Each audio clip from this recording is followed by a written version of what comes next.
Hi everyone. आज के इस वीडियो में हम लोग ऐसे का आंसर राइटिंग प्रैक्टिस करेंगे। आज का टॉपिक है history is a series of victories won by the scientific man over the romantic man. ये क्वेश्चन यूपीएससी 2022 में आ चुका है। इसमें हम लोग इंट्रोडक्शन देखेंगे, फिर हिस्टोरिक मल्टीपल पर्सपेक्टिव देखेंगे, जैसे historical, scientific, age of reason, फिर मेडिसिन पर्सपेक्टिव देखेंगे, फिर scientific break through in 20th century, digital age, फिर environmental perspective, ethical, and finally एक काउंटर आर्ग्यूमेंट देंगे इस टॉपिक का एंड कंक्लूजन के साथ एंड करेंगे। तो let's quickly start the introduction of this topic. Introduction में हम लोग इस टॉपिक के अबाउट ब्रीफ करेंगे और साइंटिफिक मैन और रोमांटिक मैन के बारे में डिफ्रेंशिएट करेंगे, एक ब्रीफ दे देंगे। तो इंट्रोडक्शन में हम लोग लिख सकते हैं, through out the history human का जो जर्नी है वो किस तरह से शेप हुआ है, interplay of two contrasting paradigm. कौन कौन से? Scientific and romantic. ठीक है, तो at the heart of this dynamic lies the clash between reason, emotion, evidence, intuitions, progress and preservation. तो ये हो गया फर्स्ट वन। सेकेंड पॉइंट में हम लोग इन दोनों का एक डिफरेंस बता देंगे। साइंटिफिक मैन जो होते हैं वो ड्रिवन होते हैं रैशनैलिटी एंड इम्पेरिकल इंक्वायरीज, मतलब क्वेश्चन पूछते हैं वो लोग। ठीक है, और रोमांटिक मैन जो होते हैं वे they are guided by the passion and imagination. तो ये दोनों एक्चुअली डिफरेंस होता है इसमें, जो हम लोगों ने वन लाइन से एक्सप्लेन कर दिया। नेक्स्ट हम लोग हिस्टोरिकल पर्सपेक्टिव देखेंगे। स्टार्ट करते हैं इससे कि इमर्जेंस ऑफ रैशनलिज्म में क्या हुआ था। तो सबसे पहले इमर्जेंस ऑफ रैशनलिज्म में हम लोग इनलाइटनमेंट एरा के बारे में बताएंगे, 17th and 18th century, that mark the rise of rationalism during the enlightenment. ठीक है, तो वहाँ पे जैसे थिंकर्स को कोट कर देना है। Rene Descartes emphasized the importance of reason and skepticism to understand the world, dismissing the reliance on the traditional belief। तो वहीं से स्टार्ट हुआ था। हम लोग हिस्टोरिकल पर्सपेक्टिव देख रहे हैं, फिर इंपेरिकल अप्रोच के बारे में बता देंगे। फ्रांसिस बेकन जो है वो एडवोकेट किए कि क्वेश्चन पूछो किसी भी चीज़ को जानने के लिए, नॉलेज के लिए, कोई भी एग्जिस्टिंग चीज़ है। तो इससे क्या हुआ, it led the foundation for the scientific method and its immense influence on shaping the modern thoughts. तो इसके साथ हम लोग का historical perspective and tone set हो गया कि पहले ये शुरुआत कहाँ से हुआ। अब हम लोग देखते हैं कि इसके आने के बाद क्या क्या साइंटिफिक रिवॉल्यूशंस हुए। ठीक है, तो सबसे जो मोस्ट इम्पॉर्टेंट रिवॉल्यूशंस और नोटेबल है उसके बारे में हम लोग एग्जांपल दे देंगे।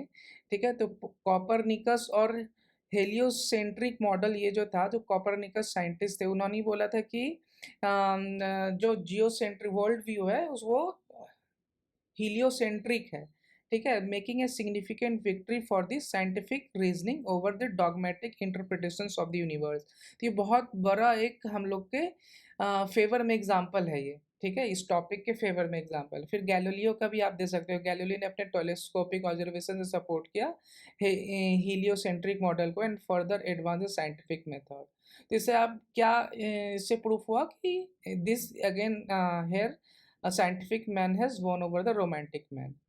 उसी तरह से नेक्स्ट पॉइंट में हम लोग देखेंगे ना, age of reason and progress. ठीक है, इसमें इसके बाद क्या हुआ, हम लोगों ने हिस्टोरिकल पर्सपेक्टिव में देखा इमर्जेंस ऑफ रैशनलिज्म, फिर साइंटिफिक रिवॉल्यूशंस देखे जहाँ पे हम लोगों ने गैलीलियो का एग्जांपल दिया। नेक्स्ट उसके बाद क्या हुआ था, इंडस्ट्रियल रिवॉल्यूशन आया, फिर रैशनल गवर्नेंस आई। इंडस्ट्रियल रिवॉल्यूशन में जेम्स वॉट ने अपना इंजन बना दिया, फिर उससे कि इंडस्ट्रियल रिवॉल्यूशन हो गया। उससे क्या हुआ, सोसाइटीज और इकोनॉमीज पूरी तरह से ट्रांसफॉर्म हो गई। तो इससे किसने पॉसिबल किया? एक साइंटिफिक मैन ने, इसके कारण ये पॉसिबल हुआ, जेम्स वॉट के कारण, वो जो कि साइंटिफिक मैन थे। नेक्स्ट है कि अब साइंटिफिक मैन ने रेशनल गवर्नेंस कैसे लाया। तो जैसे थिंकर्स जैसे हैं जॉन लॉके और थॉमस पेन ने laid the ground work for the democratic governance based on the reason, individual rights and social contracts. उन्होंने ये सोच के, समझ के ये सारे चीज़ें को इनकॉर्पोरेट किया जिससे कि रैशनल गवर्नेंस की शुरुआत हुई। तो आप ये पॉलिटी एंड गवर्नेंस पर्सपेक्टिव में भी डाल सकते हो ये पॉइंट। नेक्स्ट हम लोग देखेंगे ट्रम्प ऑफ, अब मेडिसिन सेक्टर का भी पर्सपेक्टिव देख लेते हैं। तो साइंटिफिक मैन ने ही जर्म थ्योरी दिया होगा। अब जर्म थ्योरी को एक्सेप्टेंस के बाद हम लोग को जो भी है ये पूरा मेडिसिन इंडस्ट्री और जो ट्रीटमेंट है वो रिवॉल्यूशनाइज्ड हो गया। उसके पहले क्या होता था, ट्रेडिशनल मेथड यूज होते थे, मिस्टिकल एक्सप्लेनेशन ऑफ डिजीज होते थे। तो यहाँ पे आप बोल सकते हो again this is a win of A scientific man. फिर वैक्सीनेशन का भी आप एग्जाम्पल दो, development and wide spread acceptance of vaccines against deadly disease showcase the power of scientific knowledge in saving countless life. Again यहाँ पे आप देख रहे हो साइंटिफिक मैन का विन हुआ है यहाँ पे। आपने कभी देखा है किसी रोमांटिक मैन ने किसी डिजीज से किसी पीपल को बचा लिया है? फिर आप कुछ एग्जांपल कोट कर दो 20th सेंचुरी से क्या-क्या भी जो भी है एडवांसमेंट हुए हैं और इन्वेंशंस हुए हैं।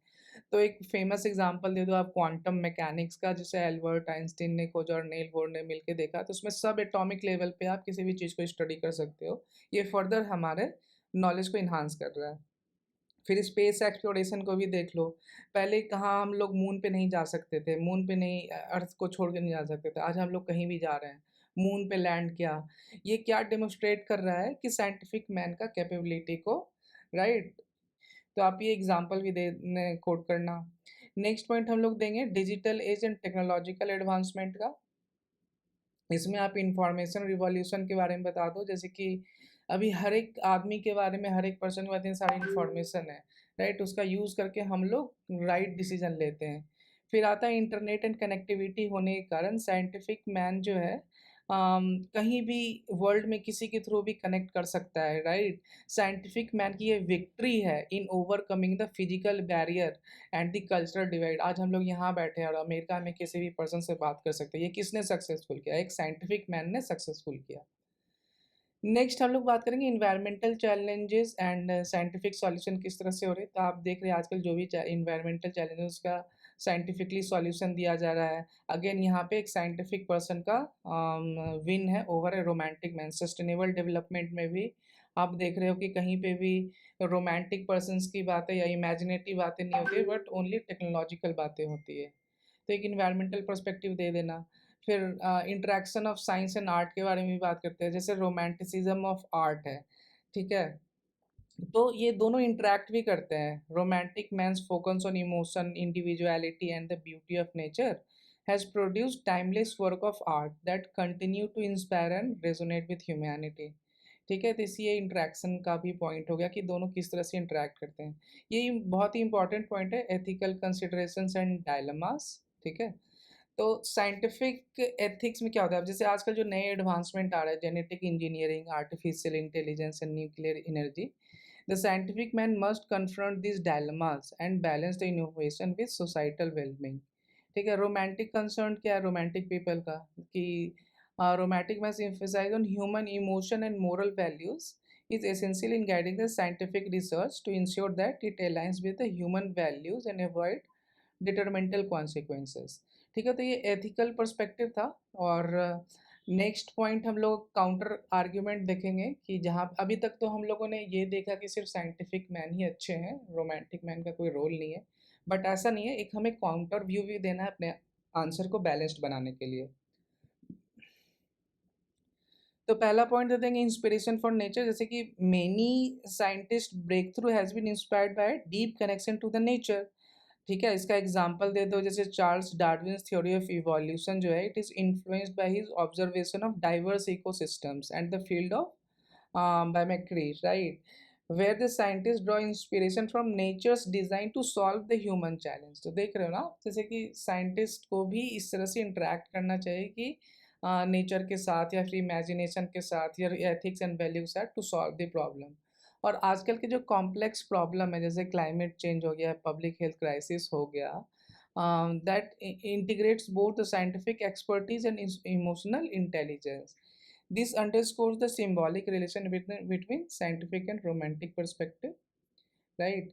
और फाइनली हम लोग इस ऐसे का कंक्लूजन देख लेंगे कि yes it is true, history Indeed appears as a series of victories won by the scientific man over the romantic man।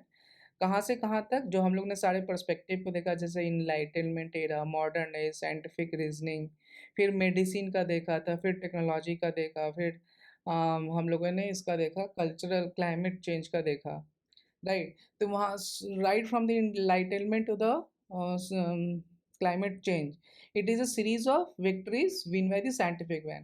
but ऐसा नहीं है, however it is essential to recognize the that both the scientific man and the romantic man have the valuable contributions to make। ठीक है?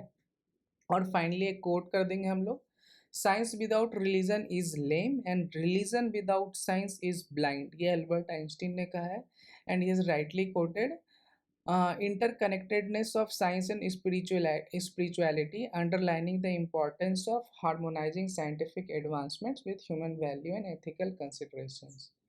तो ये हम लोग का बहुत ही अच्छा कंक्लूजन हुआ।